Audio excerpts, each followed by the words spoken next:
بسم اللہ الرحمن الرحیم۔ المامور بہ نوعان مطلق عن الوقت و مقید بہ۔ پچھلے درس میں یہ بات بتائی گئی کہ جس چیز کا حکم دیا گیا ہے اسے مامور بہ کہا جاتا ہے، اور جس کو حکم دیا گیا ہے اس کو مامور کہتے ہیں، اور حکم کو امر کہتے ہیں اور حکم دینے والے کو عامر کہتے ہیں۔ تو اللہ تعالیٰ نے حکم دیا ہے زکوٰۃ کا اپنے قول وآتوا الزکوٰۃ سے، بات سمجھ رہے ہیں؟ تو یہاں پر زکوٰۃ مامور بہ ہے، زکوٰۃ مامور بہ، زکوٰۃ ادا کرو، زکوٰۃ دو۔ تو فرمایا زکوٰۃ دو، تو یہاں زکوٰۃ مامور بہ ہے۔ اب ہمیں یہ دیکھنا ہے کہ یہاں جو زکوٰۃ مامور بہ ہے، کیا اس میں وقت کی پابندی ہے کہ فلاں وقت ہی ادا کرنا ہے، یہاں وقت کی پابندی نہیں ہے؟ تو جب ہم کتاب کو دیکھتے ہیں تو کتاب نے ہمیں صرف اتنا حکم دیا ہے کہ وآتوا الزکوٰۃ، زکوٰۃ دو۔ یہاں زکوٰۃ جو مامور بہ ہے، سمجھ میں آ رہی ہے بات؟ زکوٰۃ ہی کے ادا کرنے کا حکم دیا، تو زکوٰۃ کیا ہے؟ مامور بہ۔ مامور بہ کے لیے، مامور بہ کے ادا کرنے کے لیے کوئی وقت مقرر نہیں ہے۔ تو اب آپ سنو کہ ایسا مامور بہ جس کی ادائیگی کے لیے کوئی وقت مقرر نہ ہو، جس کی ادائیگی کے لیے کوئی وقت مقرر نہ ہو، اس کا نام ہم رکھتے ہیں مطلق، یعنی مطلق عن الوقت۔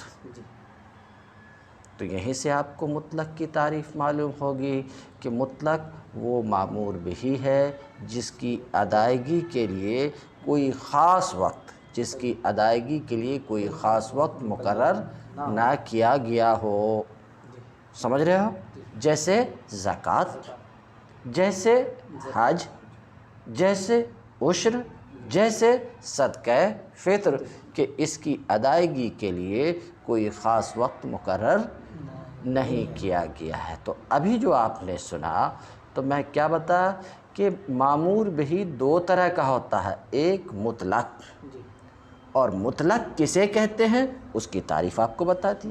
دوسرے مقید، یعنی وہ مامور بہ جس میں وقت کی پابندی ہو، جس کی ادائیگی کے لیے کوئی خاص وقت مقرر ہو کہ اس خاص وقت میں ادا کرو تو ادا ہے، اور اس خاص وقت میں ادا نہ کرو تو ادا نہیں ہے۔ تو اگر ایسی بات ہے کہ مامور بہ کی یہ حالت ہے کہ اس کے لیے کوئی خاص وقت، اس کی ادائیگی کے لیے کوئی خاص وقت مقرر ہے، سمجھ رہے ہیں؟ اگر ایسا مامور بہ ہے تو اسے ہم کیا کہتے ہیں؟ مقید بالوقت۔ اسی کا دوسرا نام مؤقت بھی ہے۔ تو مؤقت کی تعریف آپ کو معلوم ہو گئی، مقید بالوقت کی تعریف معلوم، وہ مامور بہ جس کی ادائیگی کے لیے کوئی خاص وقت مقرر ہو کہ اس وقت میں اگر اس فعل کو ادا کر رہے ہو، سپرد کر رہے ہو تو ادائیگی ہے، وہ ادا ہے، اور اس مقرر وقت میں اگر سپرد نہیں کر رہے ہو، فعل کو نہیں کر رہے ہو، اپنی زبان میں بولو، تو پھر وہ ادا نہیں ہے۔ جیسے نماز،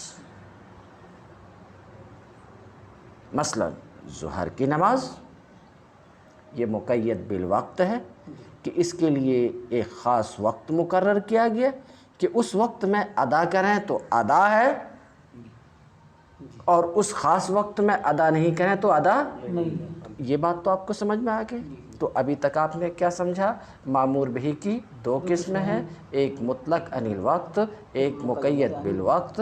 مطلق بالوقت کسے کہتے ہیں؟ جس کی ادائیگی کے لیے کوئی خاص وقت مقرر نہ کیا گیا ہو۔ مقید بالوقت جس کی ادائیگی کے لیے کوئی خاص وقت مقرر ہے۔ اب آپ کو دونوں کا حکم جاننا ہے۔ آج دونوں میں سے صرف ایک کا حکم جاننا ہے۔ مطلق کا کیا حکم ہے؟ مطلق کو تو آپ پہچان گئے، مامور بہی مطلق کو، اس کا کیا حکم ہے؟ تو ذرا سنو، اس کا حکم یہ ہے کہ اس کی ادائیگی، مطلق کی ادائیگی، جو مامور بہی مطلق ہے اس کی ادائیگی علی التراخی واجب ہے۔ کیا مطلب؟ نہیں سمجھا۔ اس کی ادائیگی علی التراخی، فوراً اس کو ادا کرنا واجب نہیں ہے، بلکہ دیر سے ادا کرنا، سمجھ رہے ہیں؟ دیر سے ادا کرنا تو فوراً اس کی ادائیگی واجب نہیں ہے۔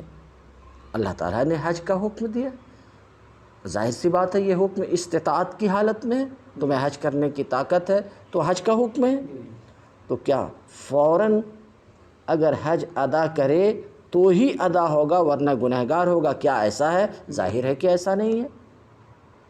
تو مطلق کا جس میں وقت کی کوئی پابندی نہیں ہے، وقت کی کوئی پابندی، کسی خاص وقت کی پابندی نہیں ہے، بات سمجھ رہے کہ نہیں؟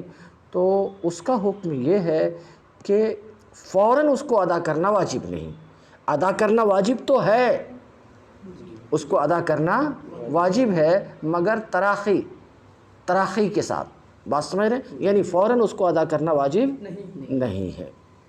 تو ایک آدمی پر حج فرض ہوا، سمجھ رہے ہیں؟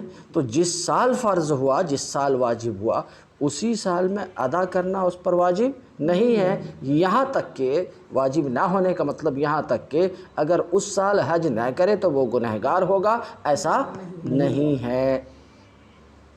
ادائیگی واجب ہے تراخی کے طور پر، یعنی فوراً ادا کرنا واجب نہیں ہے۔ اس کا مطلب یہ ہے کہ اس کے لیے جائز ہے کہ زندگی میں کبھی بھی جو چیز اس کے ذمے میں واجب ہوئی ہے، زندگی میں کبھی بھی اگر وہ ادا کرے تو گنہگار نہیں ہوگا، وہ زیادتی کرنے والا نہیں ہوگا، بات سمجھ رہے کہ نہیں؟ بلکہ اپنی ذمہ داری سے کبھی بھی ادا کر لے تو اپنی ذمہ داری سے وہ بری ہو جائے گا، سبکدوش ہو جائے گا، بات سمجھ رہے ہیں؟ جیسے زکوٰۃ،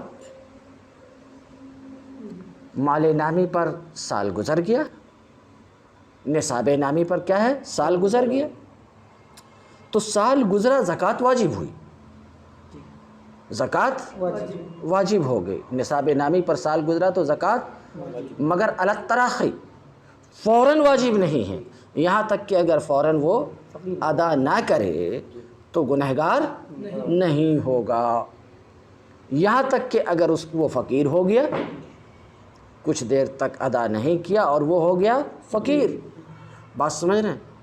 تو چونکہ فوراً ادا کرنا واجب نہیں تھا، فوراً ادا کرنا واجب نہیں تھا، تو اب جب وہ فقیر ہو گیا تو وہ وجوب اس کا ختم ہو گیا، اب وہ زکوٰۃ کا ادا کرنا اس پر واجب نہیں ہے، سمجھ رہے ہیں؟ کیونکہ فوراً ادا کرنا اس پر واجب تھا ہی نہیں، بات آپ سمجھ رہے ہیں؟ تو آپ سمجھ چکے کہ مطلق کا حکم یہ ہے کہ اس کی ادائیگی واجب ہے تراخی کے ساتھ، سمجھ رہے ہیں؟ یعنی فوراً اس کو ادا کرنا واجب نہیں ہے۔ اب کتاب دیکھو تو مامور بہی کی دو قسمیں ہیں، نمبر ایک مطلق عن الوقت، مطلق عن الوقت آپ سمجھ گئے، جس میں وقت کی، کسی خاص وقت کی کوئی پابندی نہیں ہوتی، اور دوسرے مقید بالوقت، یعنی جس کی ادائیگی کے لیے وقت مقرر و معین ہو، ٹھیک ہے؟ دونوں کی تعریف سمجھ گئے؟ تو دو قسمیں ہوئی، کیا کیا؟ مطلق عن الوقت اور مقید بالوقت۔ اب مطلق کا حکم بیان کر رہے ہیں۔ مطلق کا حکم یہ ہے کہ اس کی ادائیگی، حکم المطلق ان یکون الادا، مطلق کا حکم یہ ہے کہ ادائیگی ہی ہوگی، ادا ہوگی، سمجھ رہے؟ اس کی ادائیگی واجب ہے تراخی کے طور پر، اس کی ادائیگی واجب ہے، اس بات کا مطلب سمجھ گئے؟ اس کو ادا کرنا واجب ہے لیکن فوراً ادا کرنا واجب نہیں، ہاں، اس کی ادائیگی واجب ہے تراخی کے طور پر، بئی شرط، مگر شرط یہ ہے کہ زندگی میں وہ رہ نہ جائے، زندگی میں رہ نہ جائے، یعنی زندگی میں کبھی بھی اسے ادا کر لے، ادا کرنے سے چھوٹے نہیں۔ بات سمجھ رہے ہیں؟ سمجھ میں بات آ گئی کہ زندگی میں کبھی بھی اگر اس کو ادا کرے گا تو ادا ہی ہے۔ بات آپ کو سمجھ میں آ رہی ہے؟ وَعَلَىٰ هَٰذَا قَالَ، اسی بنا پر، اسی قانون کے بنا پر کہ مطلق کا حکم یہ ہے، مطلق کا حکم یہ ہے کہ تراخی کے طور پر اس کی ادائیگی واجب ہے، یعنی فوراً ادا کرنا اس کو واجب نہیں ہے، یہی نا؟ اسی ضابطہ کے بنا پر کہ مطلق کا حکم یہ ہے کہ فوراً اس کو ادا کرنا واجب نہیں ہے، اسی قانون کے بنا پر، سن لیا آپ نے؟ اسی ضابطہ کی بنا پر امام محمد علیہ الرحمہ نے اپنی کتاب جامع کبیر میں فرمایا، کیا فرمایا انہوں نے؟ لو نظر ان یعتکف شہرن، ایک آدمی نے نظر مانی، نظر سمجھ رہے ہو؟ جس کو اپنی زبان میں تم یوں کہتے ہو، ایک آدمی نے نظر مانی کہ 1 مہینہ وہ اعتکاف کرے گا، تو یہ کیا بولا؟ یہ نہ کہا کہ 1 مہینے کے اعتکاف کی نظر مانا، یہ تو نہیں کہا کہ امسال رمضان کے مہینے میں اعتکاف کروں گا یا امسال شعبان کے مہینے میں اعتکاف کروں گا۔ یہ نظر مطلق ہے، مقید نہیں ہے، کوئی خاص وقت مقرر اس نے نہیں کیا۔ تو ایک آدمی نے نظر کیا مانی؟ 1 مہینہ اعتکاف کرے گا، تو اب یہاں نظر مطلق ہے کہ نہیں کہ نظر مقید ہے؟ مقید کب ہوتا؟ جب بولتا امسال رمضان کے مہینے میں میں اعتکاف کروں گا، ایسا تو وہ نہیں بولا، بلکہ نظر مطلق ہے کہ 1 مہینہ میں اعتکاف، تو 1 مہینہ اعتکاف کا نظر مانا اس نے، تو یہ نظر مطلق ہے کہ مقید؟ اور مطلق کا کیا حکم ہے؟ فوراً اس کو ادا کرنا واجب نہیں ہے۔ تو اب کسی بھی مہینے میں وہ چاہے اعتکاف کرے، زندگی میں کسی بھی مہینے میں اعتکاف کر لے، بات سمجھ رہے ہیں؟ تو وہ مفرط نہیں ہوگا، گنہگار نہیں ہوگا، بات سمجھ رہے ہیں کہ نہیں؟ بلکہ جب بھی وہ اپنی زندگی کے جس مہینے میں بھی وہ اعتکاف کرے گا وہ نذر کو پوری کرنے والا ہوگا۔ سمجھ گئے ہماری بات؟ تو امام محمد نے جامع کبیر میں کہا ہے کہ لو نظر ہے، اگر کسی نے نظر مانی، کیا نظر مانی؟ کہ 1 مہینہ اعتکاف کرے گا، 1 مہینہ اعتکاف کرنے کی کسی نے نظر مانی، لہو ان یعتکف ای شہر شاء، تو اس کے لیے جائز ہے کہ جس مہینے میں چاہے اعتکاف کرے، کیونکہ نظر مطلق ہے۔ بات سمجھ میں آ رہی ہے کہ نہیں آ رہی ہے؟ لہو، اس کے لیے جائز ہے کہ اعتکاف کرے جس مہینے میں بھی چاہے، نہیں اگلے ہی مہینہ یا اسی مہینہ، ایسا کچھ واجب نہیں ہے کیونکہ نظر مطلق ہے۔ اگلی بات اسی طریقے ہے، ولو نظر ان یصوم شہرا، اور اگر 1 مہینہ روزہ رکھنے کی نظر مانی تو اس کا بھی وہی حال ہوگا۔ اس نے یوں نظر مانی کہ 1 مہینہ میں روزہ رکھوں گا، مگر یہ نہیں کہا کہ امسال فلاں مہینے میں روزہ رکھوں گا، تو اب کبھی بھی 1 مہینہ روزہ رکھا تو وہ نظر کو پوری کرنے والا ہوا، فوراً اسی مہینے میں یا اگلے مہینے میں، سمجھ رہے ہیں، روزہ رکھنا اس کے اوپر واجب۔ بات صاف ہے؟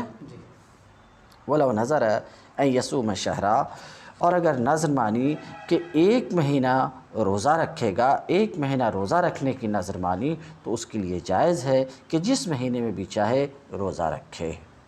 بات ختم ہو گئی؟ وفی الزکوٰۃ وصدقۃ الفطر والعشر المذہب المعلوم، اور زکوٰۃ میں اور صدقہ فطر میں اور عشر میں، عشر یعنی زمین سے جو پیداوار ہوتی ہے، سمجھ رہے ہیں کہ نہیں؟ تو اس میں عشر ہے، اس میں کیا ہے؟ 10واں حصہ نکالنا ہے، تو کہتے ہیں زکوٰۃ میں اور صدقہ فطر میں اور عشر میں المذہب المعلوم،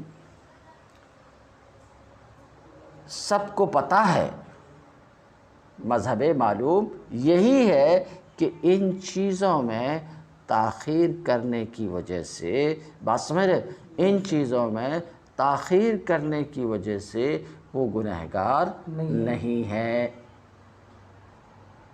یعنی ان کی ادائیگی میں اگر تاخیر کیا تو گنہگار نہیں ہے۔ کیوں؟ کیونکہ یہ کیا ہے؟ مامور بہی مطلق ہے۔ وآتوا الزکوٰۃ، یہاں کوئی وقت کی پابندی، کسی خاص وقت کی قید نہیں ہے، بات سمجھ رہے کہ نہیں؟ تو جب یہ مطلق ہے تو فی الفور اس کی ادائیگی واجب نہیں ہے۔ اس وجہ سے سب کو پتہ ہے کہ ان چیزوں کی ادائیگی میں دیر کرنے والا گنہگار نہیں ہے کہتے ہیں۔ اور زکوٰۃ میں اور صدقہ فطر میں اور عشر میں مذہب معلوم یہی ہے کہ مکلف سمجھ رہے ہو؟ جس کے اوپر یہ چیزیں واجب ہیں، مکلف تاخیر سے مفرط زیادتی کرنے والا نہیں ہوگا، یعنی گنہگار نہیں ہوگا۔ فَإِنَّهُ لَوْ حَلَكَ النِّصَابُ سَقَطَ الْوَاجِبُ، تو اگر نصاب ہلاک ہو جائے، میں بار بار یہ صورت بیان کر چکا ہوں، نصاب کیا ہے؟ ہلاک ہو جائے، ضائع ہو جائے تو واجب کیا ہو جائے گا؟ ساقط ہو جائے گا، کیونکہ فوراً ادا کرنا تو اس کے اوپر واجب نہیں تھا، اس کے لیے گنجائش تھی، تاخیر کرنے کی گنجائش تھی، تو وہ گنجائش کے دائرے میں تھا، یہاں تک کہ نصاب ہلاک ہو گیا اور وہ ہو گیا فقیر۔ بات سمجھ رہے؟ یعنی گنی نہیں رہا۔ اگر نصاب ہلاک ہو گیا تو سقط الواجب، یہ واجب کیا ہو جائے گا؟ ساقط ہو جائے گا، سمجھ رہے ہو؟ بات ختم ہو جائے۔ اور یہ مذہب بھی سب کو معلوم ہے، والحانس اذا ذهب مالہ، اور حانس کا مال جب ختم ہو گیا، ایک آدمی نے قسم کھائی تھی اور اس نے قسم کو توڑ دی، تو اب اس کے اوپر کفارہ ہے، پہلے مال کے ذریعے سے اطعام 10 مساکین او کسوتہم، 10 مسکین کو کھانا کھلانا یا انہیں کپڑا پہنانا یا ایک غلام آزاد کرنا، یہ مال کے ذریعے سے کفارہ ہے کہ نہیں؟ تو قسم توڑی تو اب اس پر کفارہ بالمال ہے، کفارہ بالمال ہے۔ پھر کیا ہوا کہ قسم توڑنے کے وقت بھی اس کے پاس مال تھا، پھر مال ختم ہو گیا۔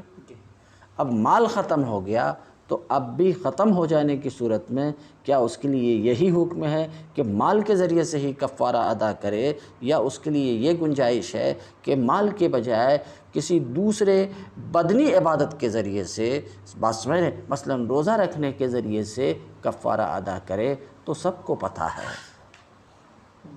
کہ حانس کا مال ختم ہو گیا، حانس سمجھ رہے ہو؟ جس نے قسم توڑا، اس کا مال ختم ہو گیا، تو ایسی صورت میں وہ روزے کے ذریعے سے کفارہ ادا کرے گا۔